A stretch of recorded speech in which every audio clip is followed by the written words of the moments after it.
जादुई बांस का गांव। केरलपुर जैसी एक जगह पर छोटा सा गांव बसा था, जहां पर हर एक चीज बांस से बनी हुई थी। सभी लोग वहां पर बांस से बनी हुई चीजों का इस्तेमाल किया करते थे। जहां के घर, सड़कें, इमारतें, स्कूल, खेलने के मैदान, पेड़ पौधे और बर्तन, सभी चीजें बांस से बनी हुई थी। और वहां के रहने वाले सभी लोग बांस से बनी हुई चीजों का ही इस्तेमाल किया करते थे। उस गांव के सभी लोग आपस में हंसी खुशी रहा करते थे।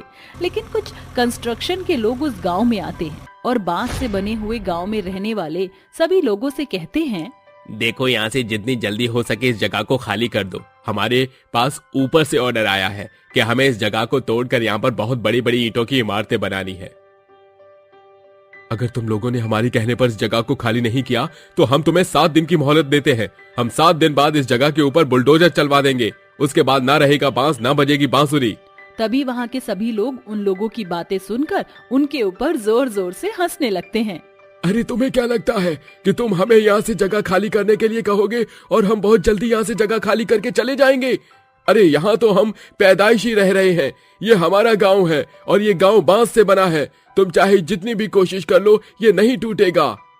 हमारा गांव बांस का गांव ही रहेगा। तुम चाहे कितना भी इसे तोड़ने की मेहनत कर लो, लेकिन तुम्हें यहाँ कुछ नहीं मिलेगा। इसलिए समझदारी यही है कि तुम यहाँ से चले जाओ, नहीं तो हमारी देवी नाराज हो जाएगी। देखो, हमारे पास ऑर्डर आए हुए हैं। तुम लोग यहाँ से जितनी जल्दी हो सके इस जगह को खाली कर दो। यहाँ बांस का अब कुछ भी नहीं बचने वाला। रुपेश और धर्मेश दोनों ही वहाँ से चले जाते हैं, जिसके बाद गांव के सभी लोग आपस में बात करने लगते हैं। अरे, इन लोगों की धमकी से हम नहीं डरने वाले। हम यहाँ इस गांव में रहते हैं और बांस का व्यापार करते हैं। ये लोग हमें इस गांव से नहीं निकाल सकते। अगर उन्होंने बांस के गांव को तोड़ दिया तो हम लोग कहाँ जाएंगे और व्यापार कैसे करेंगे? इस बांस के गांव की चिंता करने की तो हमें कोई जरूरत ही नहीं है। तुम लोग भूल गए हो, ये बात कोई मामूली बात नहीं है। ये जादुई बांस का गांव है जो हमें वरदान के रूप में एक देवी माँ ने दिया था। चलो, चिंता करने की कोई बात नहीं है। हम लोग अपना आराम से रहेंगे और इस बांस के गांव को छोड़कर कहीं नहीं जाएंगे। अगर कोई भी संकट आता है तो देवी माँ हमें खुद बचा लेंगी। गांव के सभी लोग खुशी खुशी अपने घरों में चले जाते हैं और अपने कामों में लग जाते हैं। ऐसे ही धीरे धीरे पूरा 1 हफ्ता बीत जाता है और 1 हफ्ते के बाद कंस्ट्रक्शन वाले बांस के बने हुए गांव को तोड़ने के लिए आ जाते हैं। हमने तुम्हें 1 हफ्ते का टाइम दिया था, लेकिन तुम लोगों ने हमारी एक नहीं सुनी। अब तुम लोग यहाँ से कहीं जाओ या ना जाओ, हम इस बांस के बने हुए गांव के ऊपर हमारे सरकारी बुलडोजर चलवा कर ही रहे हैं। रुपेश और धर्मेश दोनों अपने लोगों को इशारा कर देते हैं, जिसके बाद वहां खड़े 3 बुलडोजर बांस के बने हुए पूरे गांव में अपना बुलडोजर चलाना शुरू कर देते हैं। लेकिन उनके बुलडोजर चलाने के बावजूद भी कोई फायदा नहीं होता, क्योंकि बांस से बने हुए गांव का एक भी बांस टूटता ही नहीं है। वो जैसा है वैसा का वैसा ही रहता है। ऐसा कैसे हो सकता है? मुझे तो यकीन ही नहीं हो रहा। इस बांस के बने गांव में बुलडोजर चलाने के बाद भी ये बांस टूट क्यों नहीं रहा है? ऐसे तो काम नहीं बनने वाला। हमें एक एक करके बांस से बनी हुई चीजों को बुलडोजर के नीचे रखना होगा। धर्मेश की बात सुनकर वो बांस का सामान उठाते हैं और बुलडोजर के नीचे रखने लगते हैं। तभी रुपेश को एक बच्चा बांस से बने हुए हेलीकॉप्टर से खेलता हुआ नजर आता है। अरे बच्चे, तू अपना ये खिलौना मुझे दे। मैं तेरे इस बांस से बने हुए हेलीकॉप्टर को भी बुलडोजर के नीचे रखूंगा। नहीं नहीं, मैं अपना हेलीकॉप्टर तुम्हें नहीं दूंगा।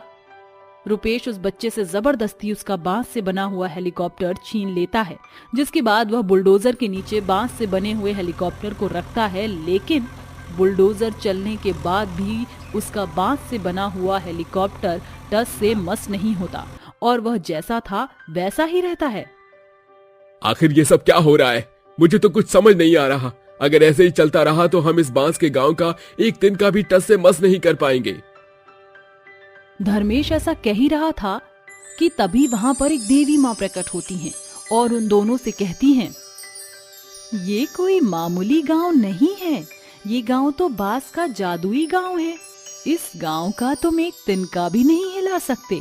बांस तोड़ने की बात तो दूर रही।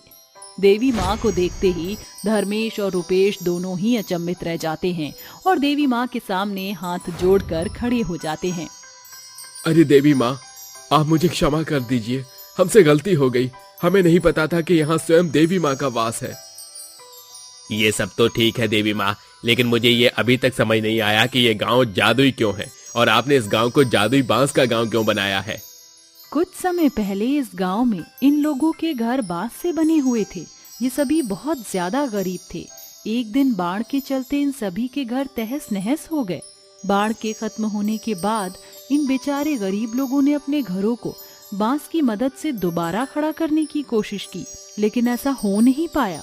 जिसके बाद इन सभी ने मिलकर मेरी पूजा अर्चना की और मुझे इस गांव में बुलाया। तब से मैंने इस पूरे गांव को बांस का जादुई गांव बना दिया है।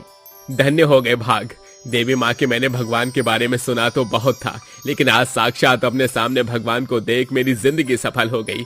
आज के बाद इस गांव में कोई कंस्ट्रक्शन का काम नहीं होगा।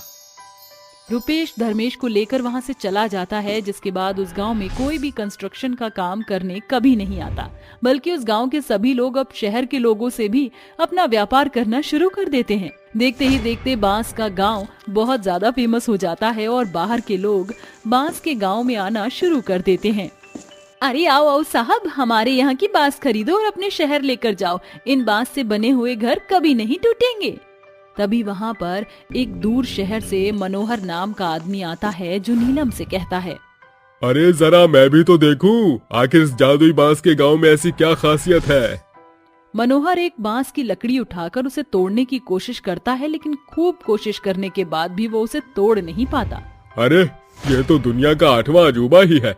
कहाँ तो एक बार लकड़ी की तरह आराम से टूट जाता है और ये तो एक शक्ति पत्थर की तरह मजबूत है। मनोहर जादुई बांस के गांव से ढेर सारे बांस ले जाकर अपने शहर में अपना खुद का एक बांस का घर बनाता है, जो उसे सस्ता भी पड़ता है और बहुत समय तक टिकाऊ भी रहता है। उसे देख शहर के कई सारे लोग फेमस जादुई गांव के अंदर जाते हैं और वहां से बांस लेकर आते हैं, जिसके बाद वो सभी भी अपने घर शहर के अंदर बांस के ही बनाते हैं। ऐसे ही बांस का जादुई गांव धीरे धीरे कुछ ही समय में बहुत ज्यादा तरक्की कर लेता है। सुनहरा जंगल। रजत अपने परिवार के साथ एक गंगापुर गांव में रहा करता था। वो जंगलों से लकड़ियां काट कर और उन्हें बेचा करता था। वो इसी तरह अपना और अपने परिवार का गुजर बसर करता था। उसका बेटा गौरव इंजीनियरिंग की पढ़ाई के लिए विदेश गया हुआ था। रजत रोज सुबह लकड़ी काटने जंगल में जाता था। शाम होने पर वो वापस लौटता है। उसकी गैर हाजिरी में उसकी पत्नी सीमा की तबीयत बहुत खराब हो गई थी। वह घर पहुंचकर सीमा को आवाज लगाते हुए बोलता है, सीमा, आज खाने में क्या बनाया है? फटाफट खाना लगा दो, मुझे बहुत जोर से भूख लगी है। मेरी तबीयत ठीक नहीं है और मैं बिस्तर से उठ भी नहीं पा रही हूँ। इस वजह से मैंने खाना नहीं बनाया है। आप मुझे डॉक्टर के पास ले चलिए। अरे क्या हो गया तुम्हें? इतना बोलकर रजत सीमा के सिर पर हाथ रखता है। उसका शरीर भट्टी की तरह तप रहा था। सीमा की सांसें बहुत तेजी से चलने लगी थी। वह अपने सीने पर हाथ रखते हुए हाँफने लगी थी। वो थोड़ी देर बाद बेहोश हो जाती है। रजत जल्द से जल्द उसे हॉस्पिटल लेकर जाता है। डॉक्टर उसका चेकअप करते हुए बोलता है, देखिए, आपकी बीवी की कंडीशन बहुत ज्यादा खराब हो रही है। उनके बचने के चांसेस बहुत कम हैं, क्योंकि उन्हें सीवियर हार्ट प्रॉब्लम है। अगर जल्द से जल्द इनका ऑपरेशन नहीं किया गया तो ये अपनी जान गंवा बैठेगी। ऑपरेशन का कुल खर्चा 3 लाख रुपए तक पहुंच सकता है। लेकिन डॉक्टर साहब, मैं इतनी बड़ी रकम कहां से लाऊंगा? मैं सिर्फ एक मामूली लकड़हारा हूं। कुछ भी करके आप मेरी पत्नी को बचा लीजिए। पेशेंट की जान बहुत खतरे में है। आप जल्द से जल्द पैसों का बंदोबस्त करिए, तभी हम आगे कुछ कर पाएंगे। उनके लिए स्पेशल डॉक्टर को विदेश से बुलाना पड़ेगा और उनकी फीस बहुत ज्यादा है। ये केस किसी आम डॉक्टर के बस की बात नहीं है। आप मेरी पत्नी को बचाने के लिए भगवान को भी बुला लो, लेकिन मेरी पत्नी को कुछ नहीं होना चाहिए। मैं पैसों का इंतजाम करता हूँ। रजत सोच में पड़ जाता है और वह उदास होकर घर की तरफ जाने लगता है। रास्ते में उसे एक जंगल से होकर जाना था। वो रास्ते में चल ही रहा था कि उसे मंत्रों की जाप की आवाज सुनाई देती है। वो आगे की ओर बढ़ता है और एक बड़ी चट्टान पर किसी साधु महात्मा को तपस्या करते हुए देखकर उन्हें हाथ जोड़कर नमन करता है। लेकिन तभी उसकी नजर उनके आसपास पड़ती है, जहाँ एक सांप उनके कमंडल के इर्द गिर्द घूम रहा था। वह सांप साधु को डसने ही जा रहा था कि तभी रजत सांप को एक टहनी से दूर कर देता है। सांप वहां से भाग जाता है और इन सब के बीच साधु की तपस्या भंग हो जाती है। वह गुस्से में रजत को बोलते हैं, तुमने मेरी वर्षों की तपस्या भंग कर दी। मैं तुम्हें तुम्हारी इस गलती के लिए कठोर दंड दूंगा। लेकिन बाबा, मैंने आपकी जान बचाई है और आप मुझे ही दंड दे रहे हो। एक सांप आपके आसपास घूम रहा था, आपको डसने वाला था, लेकिन मैंने उसे भगा दिया और आपकी जान बचाई। क्या? मेरी जान बचाई? बेटा, मुझे गलतफहमी हो गई, मुझे माफ करना। मेरी जान बचाने के लिए धन्यवाद। आप धन्यवाद मत कीजिए, आप तो ज्ञानी संत हैं, आपसे कभी भूल नहीं हो सकती। आप मुझे अपना आशीर्वाद दीजिए कि मैं अपनी जिंदगी की मुसीबतों से लड़ सकूं। क्या बात है बेटा, तुम बहुत परेशान लग रहे हो। हाँ महात्मा जी, मेरी पत्नी की तबीयत बहुत खराब है, वो अस्पताल में एडमिट है। मुझे उसके इलाज के लिए 3 लाख रुपए चाहिए, पर मेरे पास इतनी बड़ी रकम नहीं है। मुझे समझ नहीं आ रहा कि मैं अपनी पत्नी की जान कैसे बचाऊं। बेटा, मैं तुम्हारी इस परेशानी का हल बताता हूं। तुम एक नेक दिल इंसान हो। मैं तुम्हें ऐसी जगह भेजूंगा जहां तुम्हें इतनी सारी दौलत नसीब होगी कि तुम इसका हिसाब नहीं कर पाओगे। तुम सुनहरे जंगल में जाओ और वहां की लकड़ियों को काट कर बेच देना। उससे जो भी पैसा मिले उनका इस्तेमाल अपनी पत्नी के इलाज के खर्च के लिए करना। इतना बोलकर वह साधु वहां से चले जाते हैं और उसकी बातों को मानते हुए रजत सुनहरे वनों की ओर रुख करता है। वहां जाकर सुनहरे जंगल को देखकर हैरान रह जाता है। उस जंगल में सभी पेड़, फूल, पत्ते, घास, फूस सब कुछ सोने का था। हे भगवान, कहीं मैं सपना तो नहीं देख रहा।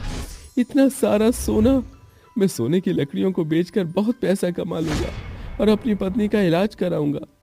उसके मन में अपनी पत्नी को बचाने की एक नई उम्मीद जागती है। वह अपनी कुल्हाड़ी से सोने के पेड़ों को काट कर उन्हें सुनार की दुकान पर बेच देता है। उसे सोने की लकड़ियों की बहुत मोटी कीमत मिलती है, जिसे लेकर वह अस्पताल की ओर जाता है। अस्पताल के काउंटर पर ऑपरेशन के लिए पैसा जमा कराकर रजत डॉक्टर से मिलता है। डॉक्टर ऑपरेशन की जिम्मेदारी लेते हुए बोलता है, आप चिंता मत कीजिए, आपकी पत्नी को कुछ नहीं होगा। मैंने सीनियर डॉक्टर को फोन करके बुला लिया है, वो किसी भी समय आते ही होंगे। उसके बाद हम आपकी पत्नी का ऑपरेशन शुरू करेंगे।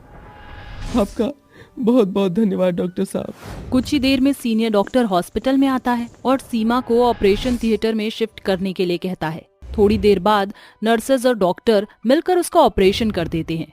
ऑपरेशन सक्सेसफुल होने के बाद डॉक्टर रजत को खुशखबरी देता है। कुछ दिनों में ही सीमा एकदम तंदुरुस्त हो जाती है और उसे हॉस्पिटल से छुट्टी भी मिल जाती है। ऑपरेशन के इलाज के बाद भी रजत के पास बहुत सारे पैसे बच गए थे। एक सुबह रजत को उसके बेटे गौरव का विदेश से कॉल आता है। कैसे हो पापा, और माँ कैसी है? बेटा, मैं सही हूँ और तेरी माँ भी ठीक है। पापा, वो कॉलेज की फीस के लिए कुछ पैसे चाहिए थे, आप 2 दिन में भिजवा दीजिए, क्योंकि परसों आखिरी डेट है फीस भरने की। कितनी फीस रह गई है तेरी? पापा, वही कुछ 80,000 रुपए। तू चिंता मत कर, मैं कल ही तेरे अकाउंट में पैसे भिजवा देता हूँ। बस तू अपना मन लगाकर अच्छे नंबरों से पास होना और इंजीनियर बनकर यहाँ आना। तेरी माँ बहुत खुश होगी। हाँ पापा, बस मैं 3 महीने बाद वापस घर लौट रहा हूँ। अच्छा, मैं फोन रखता हूँ। आप पापा, मेरी क्लास का समय हो रहा है। ठीक है। फोन रखकर दोबारा रजत सुनहरे जंगल में जाता है और वहाँ से कुछ सोने की पेड़ को काट कर लाता है और उसे सुनार को बेचकर जो पैसे मिलते हैं उनमें से रजत 1 लाख रुपए गौरव के अकाउंट में डलवा देता है। गौरव फीस भरकर अपनी आगे की पढ़ाई पूरी करने लगता है और बचे हुए पैसों से रजत गरीबों की मदद करता है। वह उनके लिए खाने की चीजें, कपड़े दान में बांटने लगता है। अब रजत के घर में सिर्फ खुशियां ही गूंज रही थी।